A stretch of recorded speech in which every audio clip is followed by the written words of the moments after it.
Hi everyone, welcome to sleepy classes. स्वागत है आप सबका प्री क्योर में। आज हम डिस्कस करेंगे इन्वायरमेंट से related current affairs of the last week.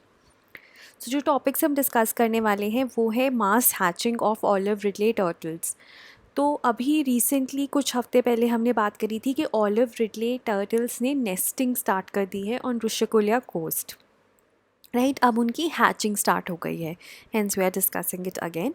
Then energy transition index recently WEF ने रिलीज़ किया है, उसके बारे में कुछ पॉइंटर्स देखेंगे हम।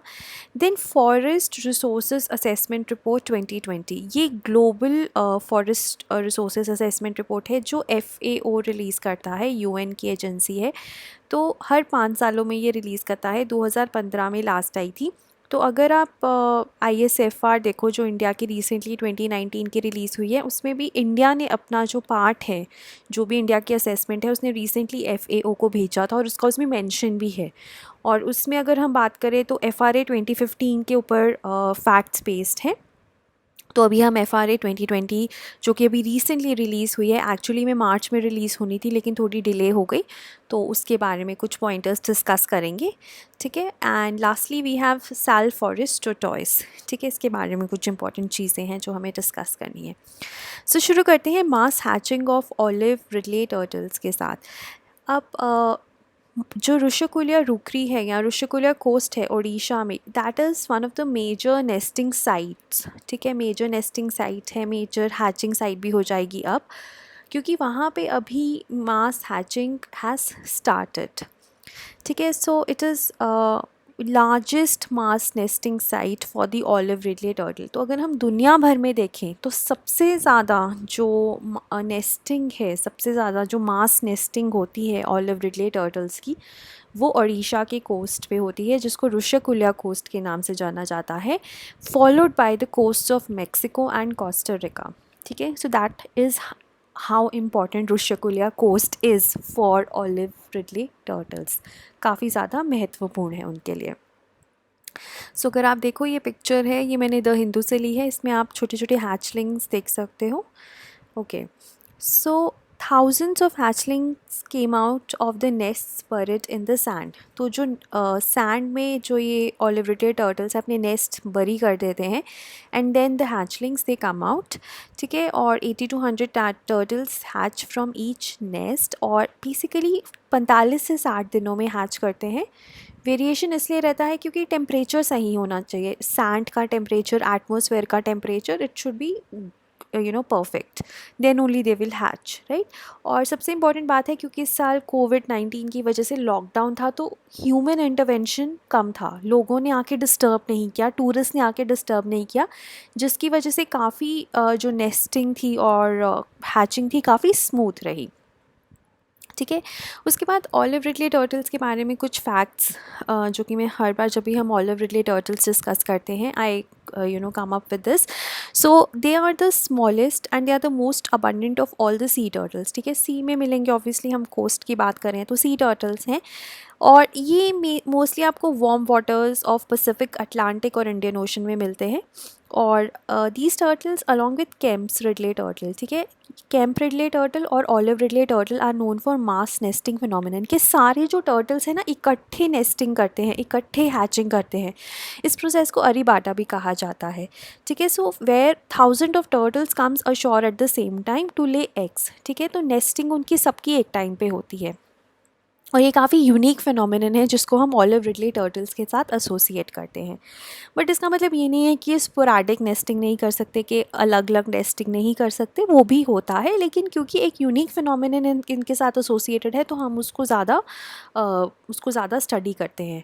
ठीक है, IUCN स्टेटस वनरेबल है, अपेंडिक्स 1 ऑफ साइट्स है, schedule 1 of wild life protection act है। ठीक है, तो ये बार बार पढ़ते रहेंगे तो आपको याद हो जाएगा।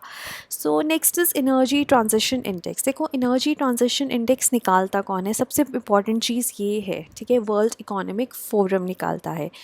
और उसके बाद अगर हम इंडिया की बात करें, इंडिया, इट इज़ 115 इकोनॉमीज़ को ये असेस करता है, जिसमें से इंडिया एक है। और इंडिया ने इम्प्रूव किया है 2 रैंक्स। ठीक है, तो इंडिया का रैंक 74th हो गया है। So basically energy transition index, आपको नाम से ही पता चल रहा है, ट्रांजिशन टू क्लीनर एनर्जीज़। ठीक है, कौन सी कंट्रीज़ बेटर हैं ट्रांजिशन टू क्लीनर एनर्जीज़ में, उसके हिसाब से रेट किया जाता है इसको। तो इंडिया ने क्योंकि सारे parameters, let's say economic growth हो गई, energy security and environmental sustainability पे इम्प्रूव किया है, तो ओवरऑल उसका रैंक इम्प्रूव हुआ है।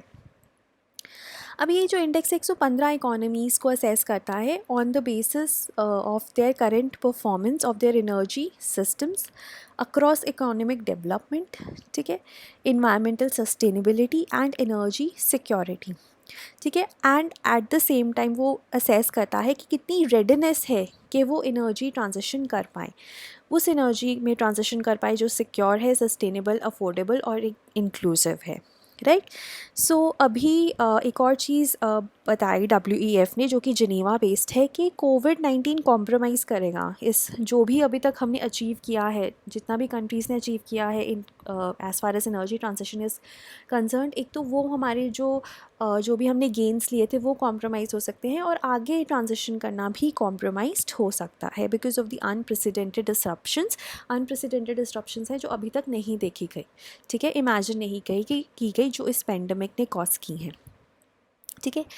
और जैसे कि मैंने बताया कि 115 इकोनॉमीज़ को मेजर करता है, ठीक है, और उसमें बताया गया है कि 94 जो हैं उन्होंने प्रोग्रेस की है, ठीक है, since 2015, but environmental sustainability continues to lack, ठीक है। तो मल्टीपल वेरिएबल्स पे बात करता है ये। स्वीडन ने टॉप किया है, और स्वीडन ने तीसरे साल कंटिन्यूसली टॉप किया है, followed bye Switzerland and Finland in top 3। तो क्योंकि स्वीडन और फिनलैंड दो स्कैंडिनेवियन कंट्रीज़ हैं, तो स्कैंडिनेवियन कंट्रीज़ की अगेन जो उनकी आप कह लीजिए कि वो आगे हैं बाकी देशों से बहुत पैरामीटर्स में, बहुत इंडिकेटर्स में, वो भी प्रूव होता है।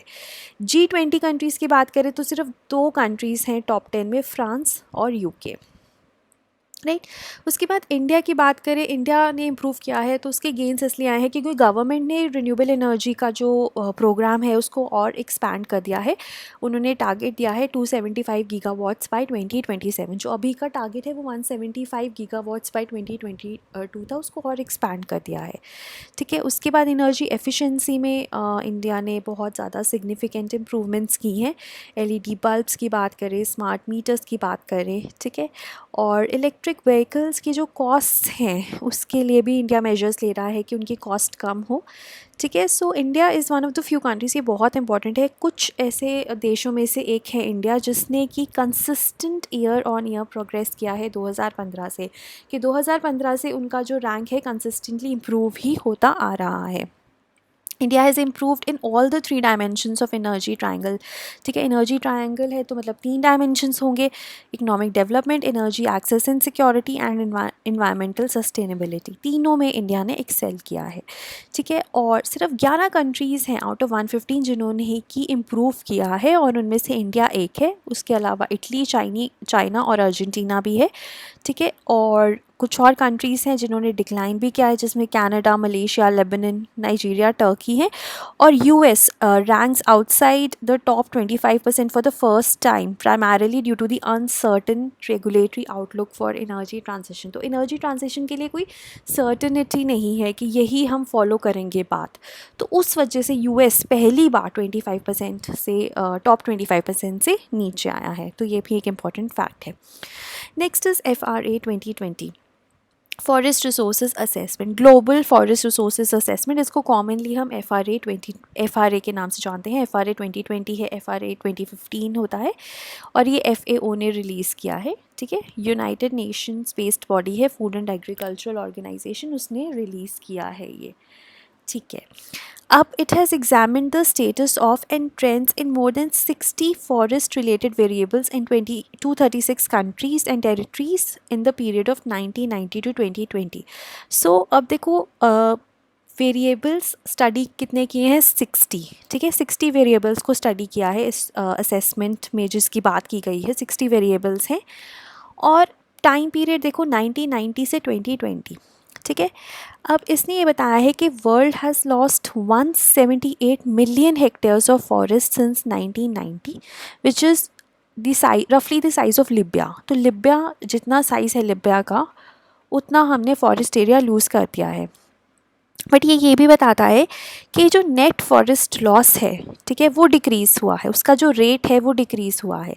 मतलब क्या है इसका कि फॉरेस्ट लॉस तो हो रहा है, लेट्स से पहले डेकेड में 100 हुआ, उसके बाद 80 हुआ, उसके बाद 70 मिलियन हेक्टेयर्स हुआ। I am just taking an example ताकि आपको समझ में आ जाए।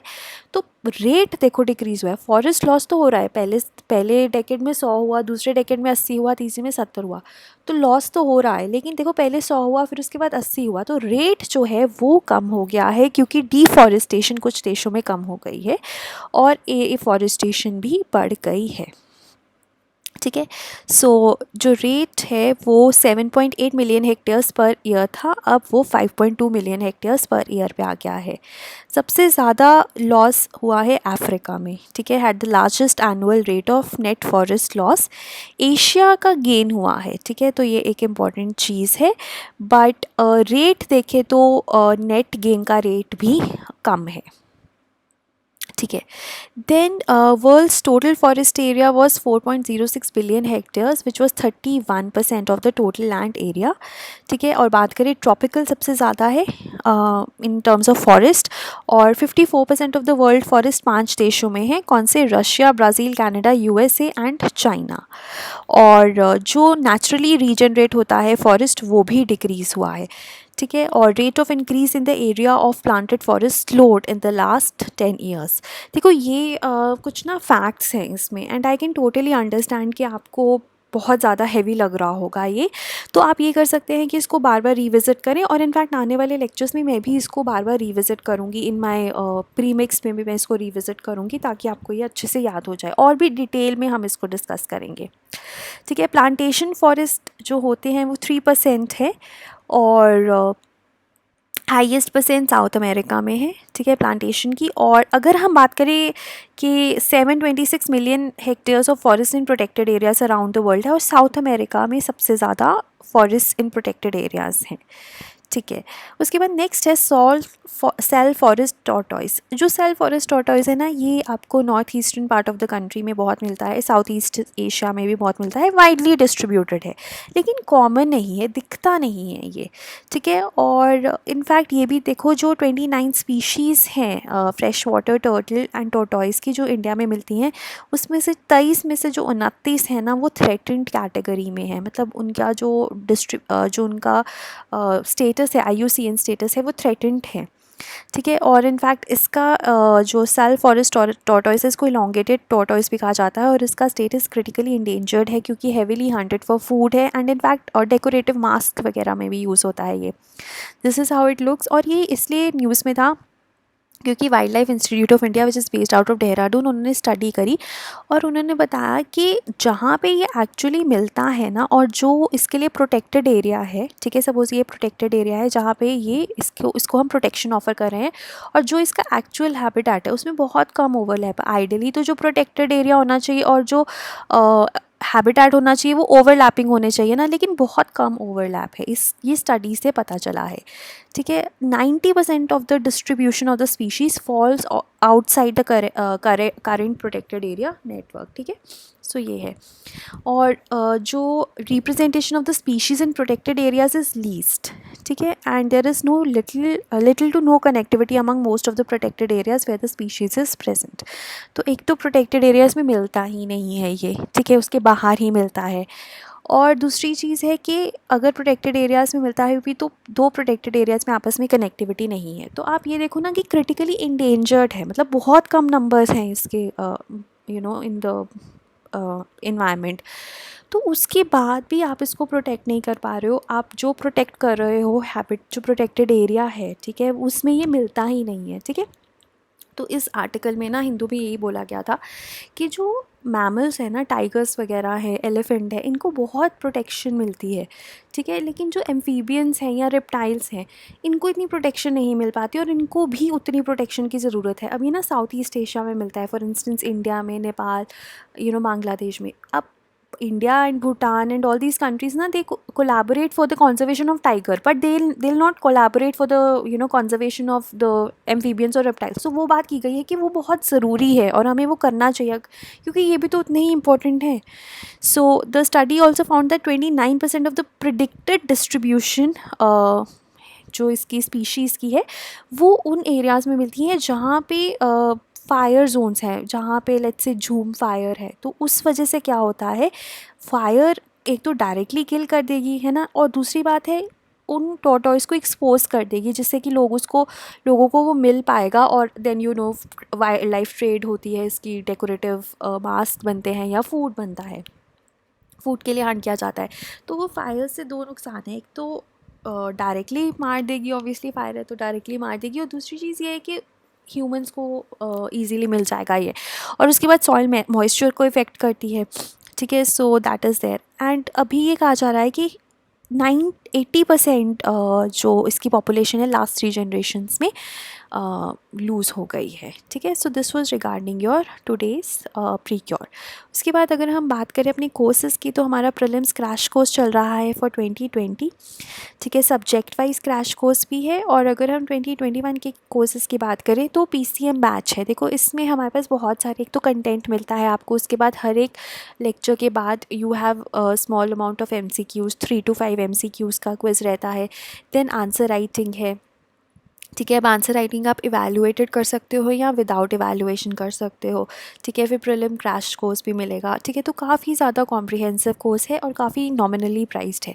उसके अलावा हम इंस्टॉलमेंट्स भी ऑफ़र करते हैं, ठीक है। एस्से बैच इसमें इनफैक्ट आपको एस्से के लिए क्लासेस मिलेंगी, लेकिन इवैल्यूएशन एस्से के लिए अगर आपको इवैल्यूएशन करानी है अपनी एस्सेस की तो आपको अलग से एस्से बैच लेना पड़ेगा। Then pol science and sociology हमारे पास ऑप्शनल्स हैं, वो भी विद और विदाउट आंसर इवैल्यूएशन रहते हैं। Then you can also take combinations, ठीक है। कॉम्बिनेशंस का ये फ़ायदा है आपको थोड़ा और प्राइस कम मिलता है, ठीक है। देन टेस्ट सीरीज़ हैं, और अगर आप इनमें से कोई भी कोर्स में इनरोल करना चाहते हैं तो इस वेबसाइट पे जाइए, टारगेट 2021 का ड्रॉप डाउन आएगा, उस पर क्लिक कीजिए and you will have access to all the courses. और अगर आप 18th मई से पहले इनरोल करते हैं तो you will also get some more discounts, right. Thank you.